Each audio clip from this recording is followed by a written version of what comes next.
Ah, vocês estão aí. Sejam bem-vindos ao seu Mangaverso. Eu sou Vitor Manga e hoje vamos falar sobre coisas boas. Vamos falar sobre aquisições, no caso, referentes ao mês de setembro. Então, sejam bem-vindos e vamos falar sobre quadrinhos. Começamos aqui falando sobre Jojo, parte 6, uma obra que eu gosto bastante. Como já, peraí. E começamos aqui com a parte 6 de Jojo, né? Neste caso aqui, o volume 2. É uma obra que eu gosto bastante, eu acompanho regularmente desde a parte 3 e religiosamente eu acabo comprando e eu gosto bastante desse material. Aqui no caso aqui nós acompanhamos novamente a parte da história da Jolene, ela enfrentando um inimigo na prisão, né, um pouco mais poderoso e até o vilão dessa parte, que é referente ao White Snake, ou, né, sem sotaque japonês, né, White Snake. E aqui nós vemos aqui o desdobramento, essa parte ali da relação dela com o pai, né, que até aparece aqui na capa, né, que é o Jotaro Kujo. Mais desdobramentos acerca ali da Joe Bro, ali ou no caso Joe Cis, né, no caso da parte, né, que é a Hermes. É muito bom, vou mostrar um pouquinho pra vocês da arte. Espero que não pegue nada muito pesado, né, que hoje não é um mangá muito leve, não, mas aqui inclusive tá aparecendo aqui a Hermes, aqui no caso. O que mais? Aqui referente à luta do White Snake.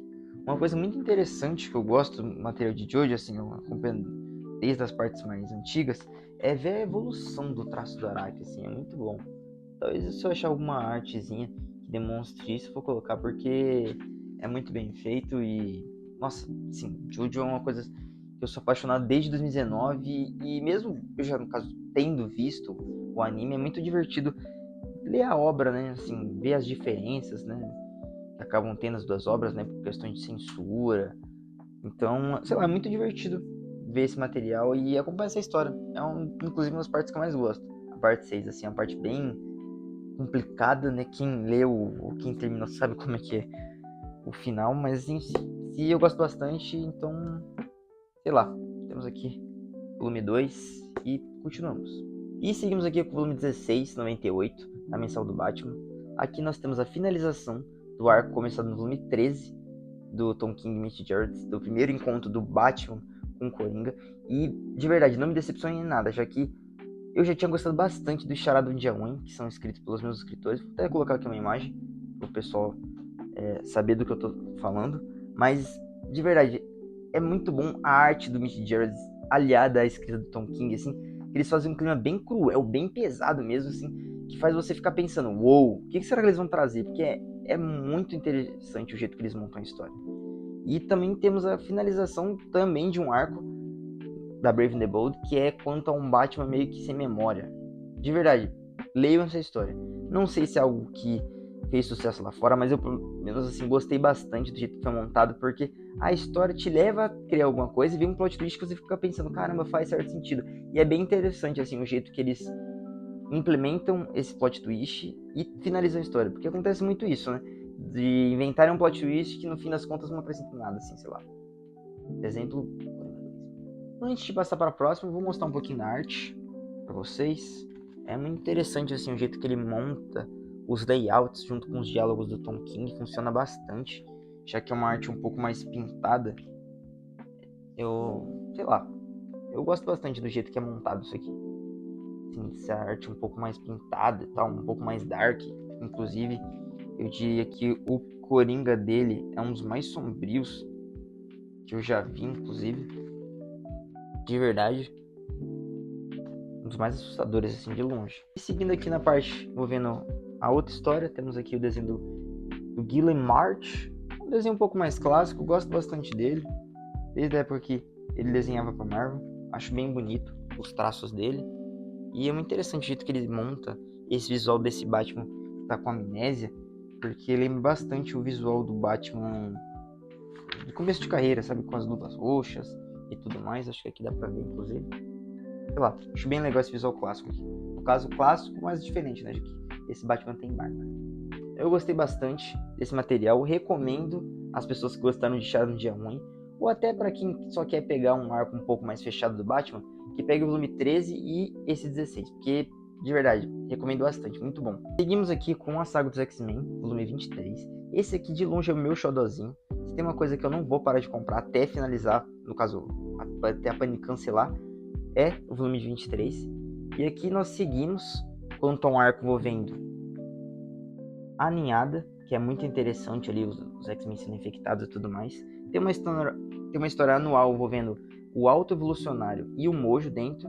E também aqui, não sei se vai dar para entender muito bem aqui pela capa, mas a introdução de um elemento muito importante nas histórias dos X-Men, inclusive até para quem assistiu recentemente aí a série animada X-Men 97, né? Genosha é introduzido aqui e os X-Men acabam tendo problemas ali, já que um membro deles é capturado.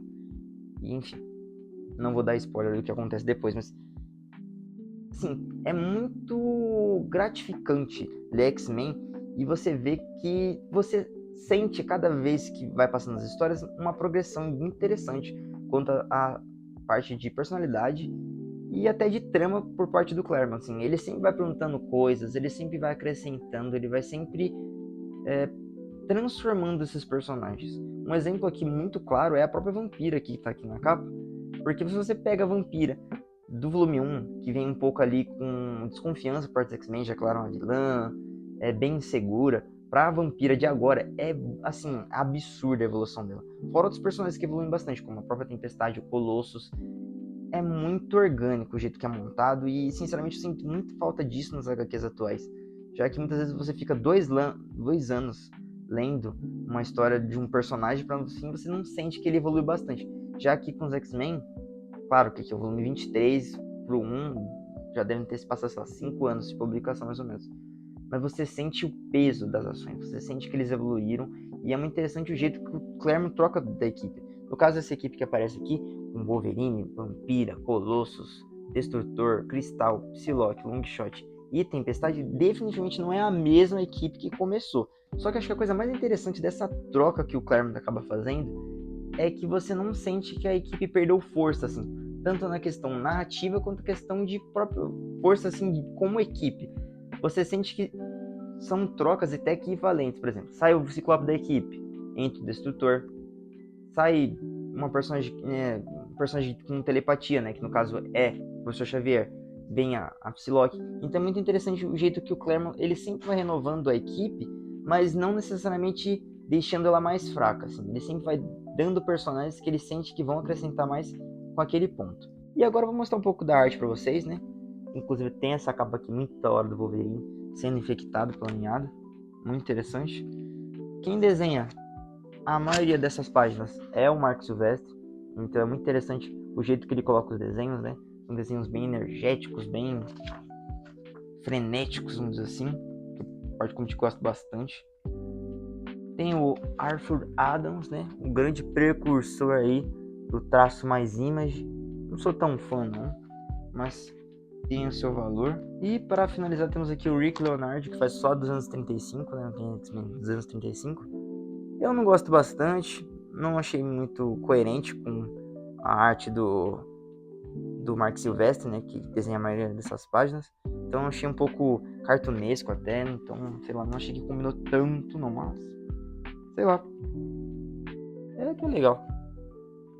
Enfim, o que eu tenho pra comentar sobre X-Men é isso. Muito bom, recomendo a cada um de vocês ler X-Men, nem que seja começando por aqui, volume 23 ou o anterior, ou o volume 1, se você achar, provavelmente deve estar esgotado, mas recomendo essa leitura, de verdade, é muito bom. Isso aqui é o supra-sumo das HQs. Seguindo aqui com o material mutante, temos aqui a Saga do Wolverine, volume 1. Eu não vou mentir que eu acabei pegando mais por conta do hype da Deadpool Wolverine, mas estou bem empolgado tendo em vista que aqui tem histórias relevantes acerca de Madripoor, né, a identidade do Caolho, que inclusive até aparece no Deadpool Wolverine, e também uma vilã que eu gosto bastante, a Lady Lethal, então eu acabei pegando. Mas estou bem empolgado. Eu vi que o pessoal mais nostálgico quanto à época da Abril fala muito bem dessa fase aqui, escrita pelo Larry Hama, então acabei pegando. Não li nada ainda, então não sei dizer se é muito bom, se é muito top, mas enfim. Vou mostrar aqui pra vocês a capa, bem clássica, do mundo Wolverine, e uma arte bem massa velha do Wolverine com a metralhadora. Só isso daí já me mostra que é um quadrinho promissor, mas seguimos. E para finalizar, nada mais justo que terminar com um material muito especial E aqui no caso é o crossover do Flash com o personagem Zagor, da editora Bonelli.